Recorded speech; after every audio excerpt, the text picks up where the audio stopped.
The eco-municipality approach started in Sweden in the early 1990s and grew to where there's now a movement, you could certainly call it that, of over 60 municipalities in Sweden that have now formed a national organization, a national association of eco-municipalities called SECOM. And they are very active in supporting each other in their journeys to sustainability. Here in our country, there are around 30 eco-municipalities, mostly in the Midwest and on the East Coast, all or most of whom have committed to the same set of sustainability principles. That using them almost guarantees that you can take a systematic approach. And so they've brought about systematic change both in their local governments, but also in the larger communities, using both a community participatory approach and working to spread this throughout their local government departments and agencies. Set of 4 sustainability principles. It was developed by a group of scientists and environmental activists in Sweden in the early 1990s, and it's based upon science and natural law. And they came up with a set of conditions that need to exist in order for society to be sustainable. About 30 local governments here have officially adopted those set of APA policies, the four sustainability principles, as official guiding policy for sustainability. By either passing city resolutions or town resolutions.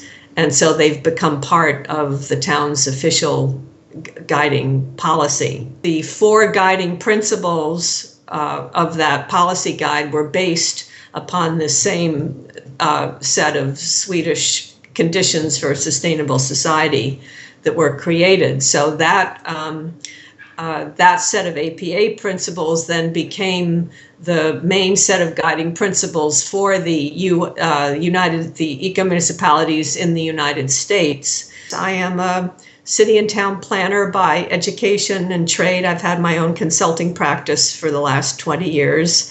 And for the last 15 years, I've been primarily focusing on planning for sustainability.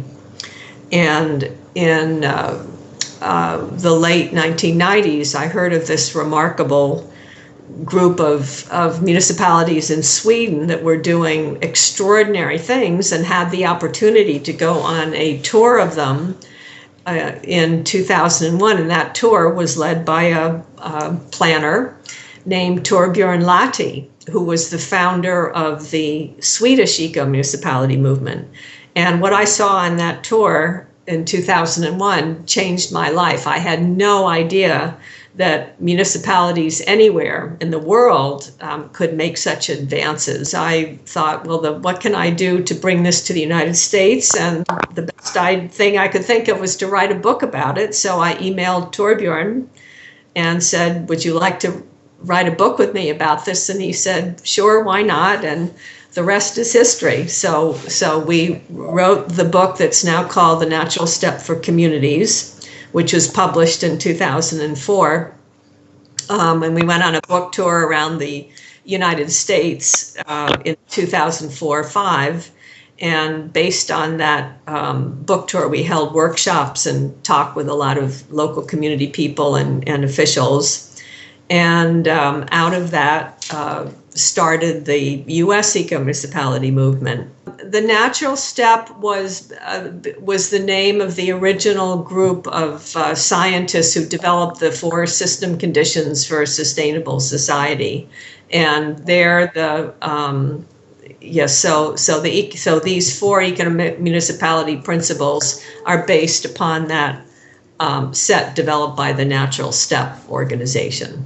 the wonderful thing about those conditions and the principles which the eco-municipalities have based them on is that they're applicable to any issue area you can think of. When a whole cross-section of sectors, groups within a community start working towards sustainable change within their own arena, but using the same set of sustainability principles. So you get change that's happening on an across-the-board way, in a way that doesn't conflict with each other, and I think that that's the most successful way. When I started to understand more deeply how the Swedish eco-municipalities involved their communities and did their community engagement, it was remarkably similar to a way that that I and another New England planner had been using over the last decade. A community participation technique which widely engaged a cross-section of people in planning for their future community. We had not originally set out explicitly to make sustainability plans, but we had been making pretty successful comprehensive plans with a broad cross-section of community engagement. So what we then did was to kind of combine our community participation approaches. They embedded these four eco-municipality sustainability principles in the purpose statement of their zoning bylaws. They didn't have the resources to change all of their bylaws, but what they did was by putting them in the purpose, they set up a situation where change could happen incrementally over time. But it's certainly conceivable that recommendation might come out of a community-based planning process, to ask or the city include either, in the various types of developmental review and zoning codes, that they all be adapted to follow the same set of sustainability principles. And when that happens, when you start changing, the tools that a city or town works with, the land use codes, land use and planning, development review,